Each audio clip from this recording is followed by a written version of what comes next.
Bonjour, c'est Trigor pour l'Institut UPCIT. Après ma dernière vidéo, j'ai eu des commentaires YouTube et aussi en privé, des commentaires questionnant l'inframonde et le monde. Est-ce que ça existe vraiment un inframonde, puisque le rêve et l'imaginaire font partie de la réalité? Est-ce que couper la réalité entre inframonde et monde, ce n'est pas se séparer d'une forme d'expérience de la réalité? La réponse est non.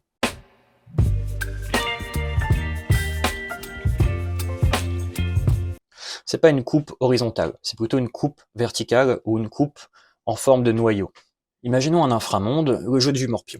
Dans le jeu du morpion, il y a un nombre de combinaisons très limité, ce qui fait qu'on a très vite fait le tour. Je vous conseille de faire l'expérience d'essayer de jouer au morpion jusqu'à la fin de votre vie. Combien de temps vous arrivez à rester enfermé dans un jeu de morpion en vous racontant que c'est une vraie expérience et que c'est aussi riche que le reste de la réalité? Il y a une forme de richesse dans le morpion, oui, et cette richesse a une fin. Et non seulement elle a une fin, mais en plus elle a une sorte de niveau. C'est comme si le mouvement qu'on faisait dans un jeu de morpion était un mouvement comme ça, un petit noyau. Dans un jeu d'échecs, la qualité de l'objet du mouvement qu'on peut faire dans le jeu d'échecs est d'un noyau supérieur, et au jeu de Go, c'est encore supérieur. 8の5。8のそこか。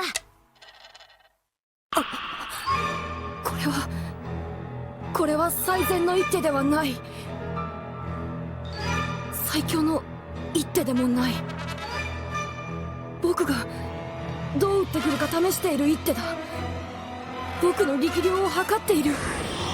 遥かな高みから。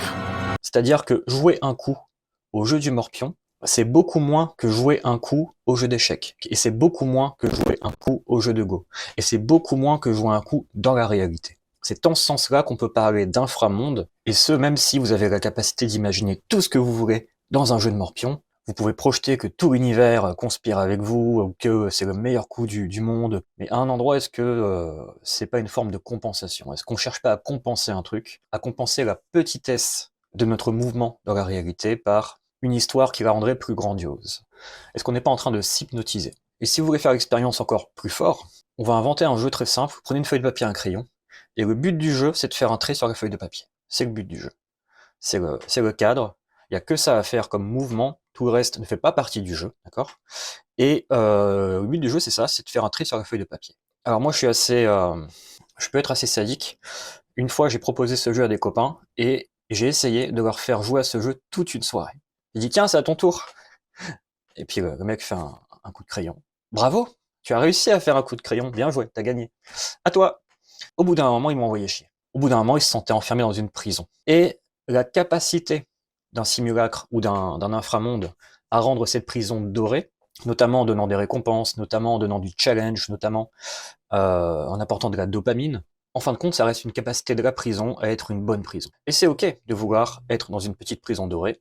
On peut dire que ça fait partie de l'expérience de la vie que d'être en prison. Toutes les œuvres de fiction font ça. Et vous savez quoi, il y a même des prisons qui créent à l'intérieur des petits passages souterrains vers d'autres petites prisons. Par exemple, dans le jeu vidéo The Witcher 3, qui était un immense inframonde très riche, très dense, etc. À l'intérieur du jeu, il y avait un autre jeu qui était le jeu de cartes Gwen, qui lui aussi avait sa propre richesse, son propre intérêt en tant que tel. Donc il y avait une prison dans la prison. En fait, une prison dorée ou un inframonde, ça peut se créer une richesse intérieure en fractal à l'infini. C'est-à-dire que dans The Witcher 3, il y avait Gwent. Dans Gwent, pour savoir quel joueur commence, il y avait un lancer de dés au hasard qui lui-même, dans un sens, était une sorte de jeu dans lequel vous n'avez même pas d'action à faire. Et on peut creuser à l'intérieur, à l'intérieur, à l'intérieur, en fractal à l'infini. On pourrait inventer des nouvelles richesses. C'est là que se pose la question, jusqu'où peut-on creuser pour avoir un sentiment d'abondance, pour avoir un sentiment de richesse? Et c'est probablement l'enjeu de tous les jeux vidéo modernes et aussi de toutes les séries.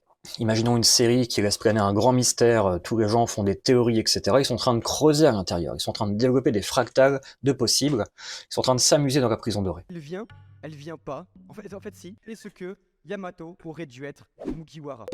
Oda nous a quand même trollé. Il faisait partie quasi des Mugiwara avant de changer d'avis.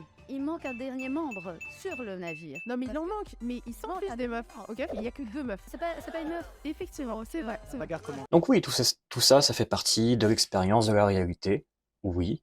Et la majorité de la culture moderne est basée là-dessus. La majorité de la culture moderne est basée sur des simulacres. Je vous avais parlé de la figurine de Naruto, qui était un simulacre du personnage de Naruto, mais le personnage de Naruto est lui-même un simulacre de la figure du ninja mélangé avec le simulacre du héros de shonen, qui est lui-même un archétype ou une métaphore du passage de l'adolescence à l'âge adulte.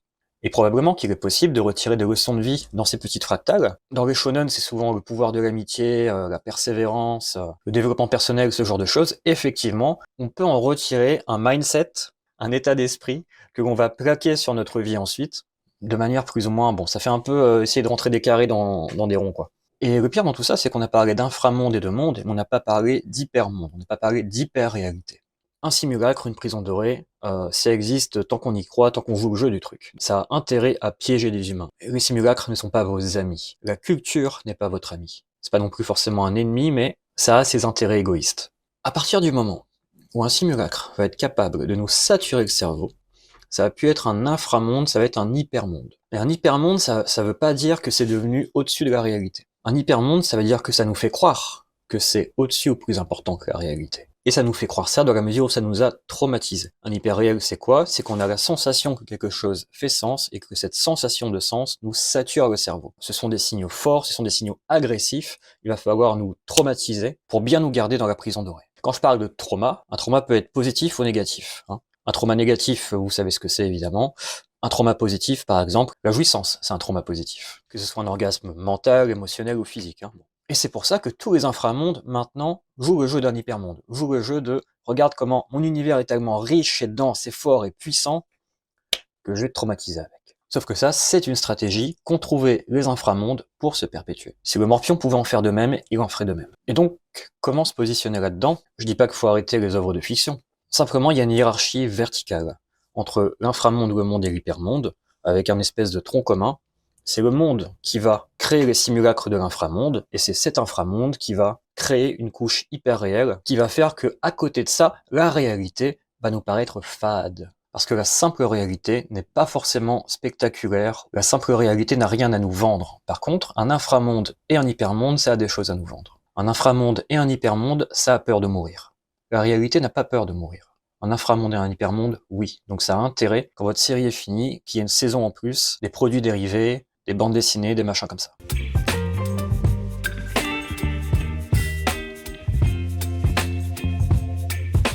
Et parmi les remarques que j'ai eues, il y avait aussi regarder une œuvre de fiction avec un criminel, c'était probablement mieux que d'être un criminel dans la vraie vie et donc vivre le truc par procuration, se donner le petit frisson du moi aussi je pourrais être un tueur en série.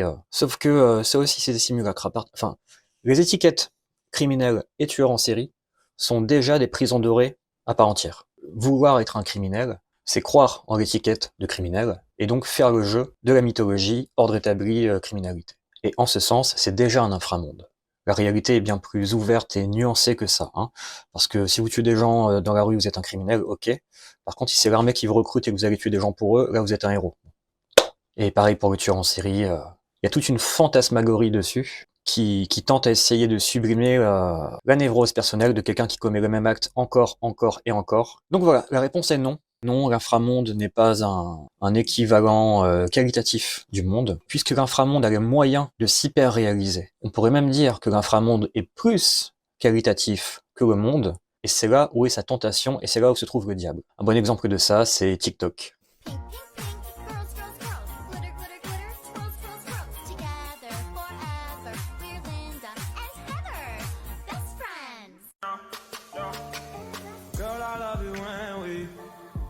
Vous ressentez la qualité hyper réelle de cet inframonde. Comme je vous l'ai dit, je ne fais pas de séparation entre le monde et l'inframonde. Par contre, il y en a une de fait, on peut la reconnaître, et quand on la reconnaît, on se rend compte que c'est pas les mêmes parts de nous qui connectent avec soit le monde, soit l'inframonde.